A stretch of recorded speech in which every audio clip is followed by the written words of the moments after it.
睡前听完一本书，今天我们读《当下的力量》。你有没有在深夜里盯着天花板，脑子里乱成一锅粥，过去悔恨，未来焦虑，仿佛生命像一条无形的绳索，累得你喘不过气来。这就是这本书要带你逃离的牢笼。它不是一本故事书，而是一把钥匙，教你如何解开心灵的枷锁，活在当下的自由中。埃克哈特·托利，这个名字听起来像一个安静的隐士。他本是德国人，早年移居英国和加拿大，过着平凡却饱受折磨的生活。你知道吗？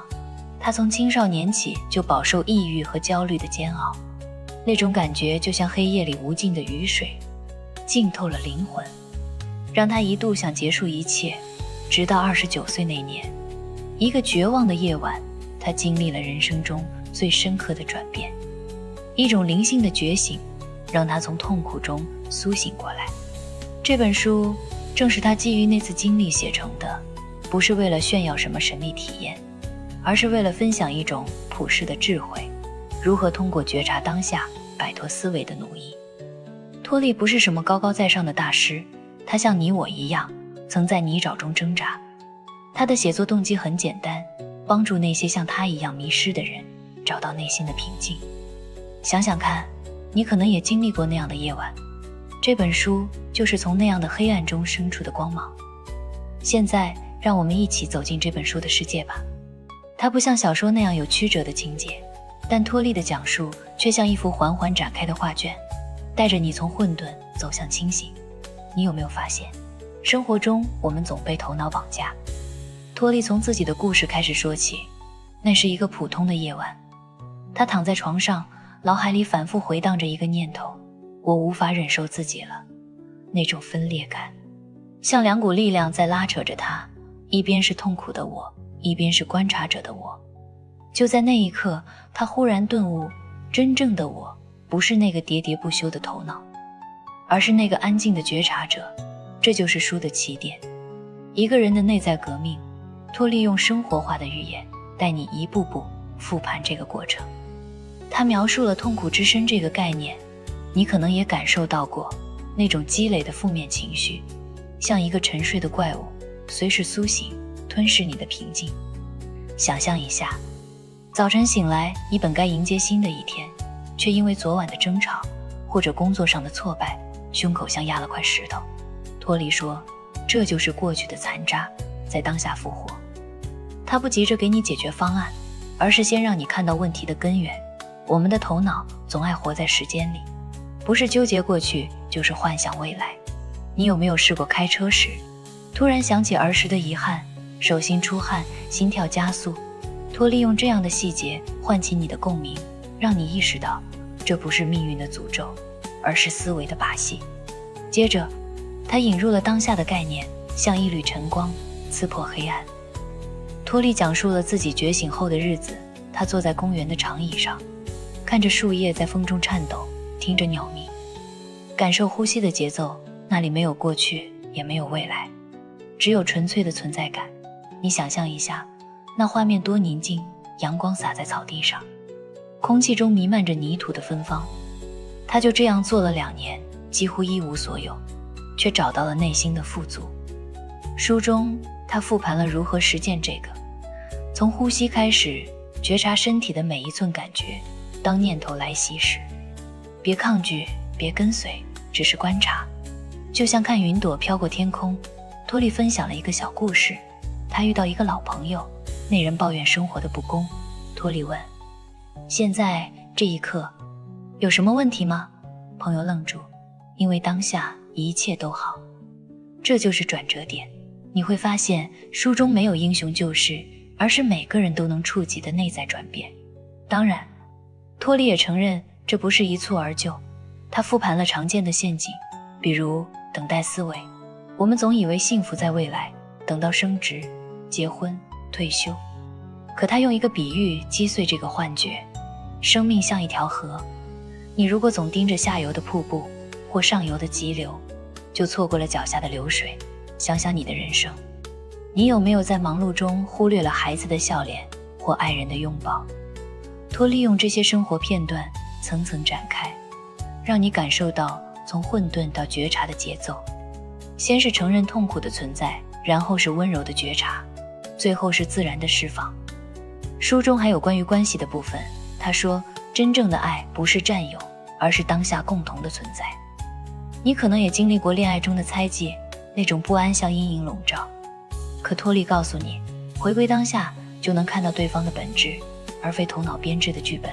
整个复盘像一场安静的对话，它不强迫你相信，而是用细节引导你自己发现。现在我们来到书中情绪最激烈的部分，那一刻仿佛一切都静止了，只剩心灵的震颤。托利回忆起自己觉醒前的最后一夜，房间里灯光昏黄，窗外是漆黑的夜空，他躺在床上，身体像被钉住，脑海中回荡着无尽的绝望，我无法忍受自己了。这个念头如雷鸣般炸开，让他坠入深渊。你能感受到那种窒息吗？汗水浸湿了枕头，心跳如鼓，世界缩小成一个黑洞，仿佛生与死只在一线之间。过去的所有苦难，童年的孤独，失败的追求，存在的荒谬，像潮水涌来，让他哭泣、颤抖，甚至想结束这一切。那是人性的低谷，命运的残酷嘲笑。你有没有在某个瞬间也感受到这种无助，像血液里孤独的行人？寒风刺骨，四周只有沉默，但就在那绝望的顶峰，转折来了。托利忽然问自己，谁是那个无法忍受的我？谁在观察这个痛苦？那一瞬，像一道闪电撕裂夜空，它分离了，头脑的噪音褪去，留下的只有纯粹的意识。泪水还在流，但不再是痛苦的泪，而是释然的泪。房间依旧昏暗，窗外依旧漆黑，可他的内心亮了。那一刻，他感受到当下的力量，没有时间，没有问题，只有永恒的宁静。琴弦般的颤动停止了，取而代之的是深沉的平和。你想象一下，那种从地狱到天堂的跃迁，身体放松，呼吸平稳，世界重新展开。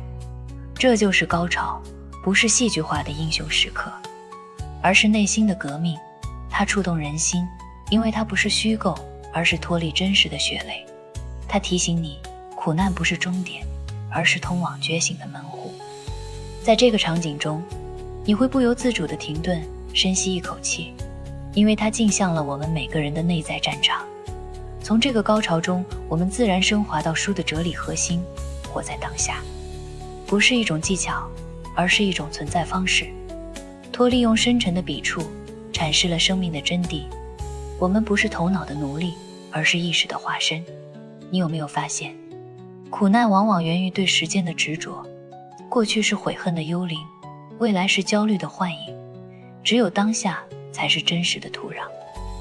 书中他用一个金句点醒我们，痛苦来自于你对现实的抵抗，而不是现实本身。想想看，你在交通堵塞中愤怒，不是因为车多，而是因为你抵抗了这个事实。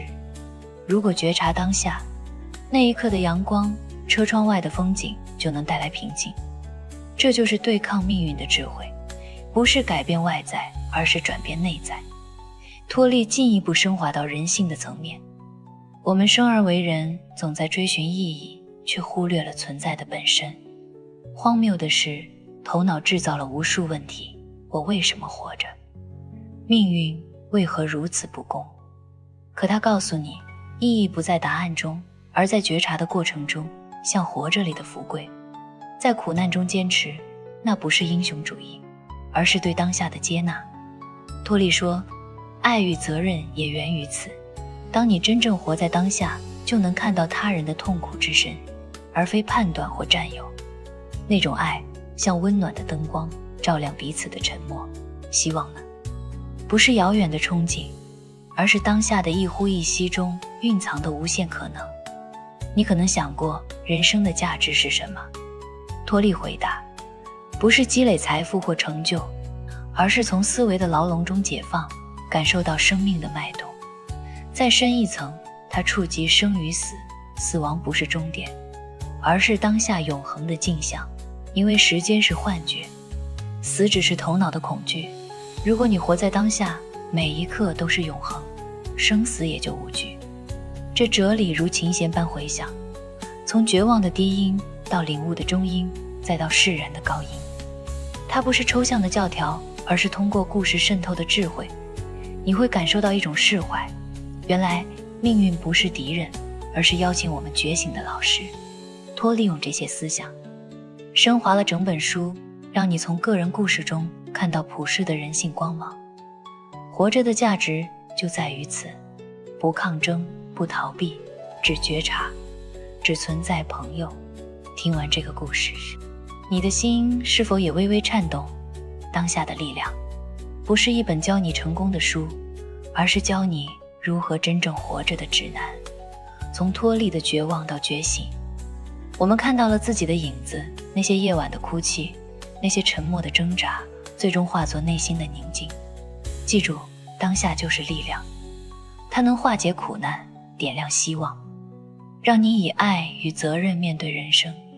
放下头脑的喧嚣，感受呼吸的节奏，你会发现世界本就美好。现在我想问你一个问题，在这一刻，你真正觉察到了什么？是内心的平静，还是某个潜藏的念头？欢迎在评论区分享，让我们一起探讨。晚安，愿你今晚睡得安稳。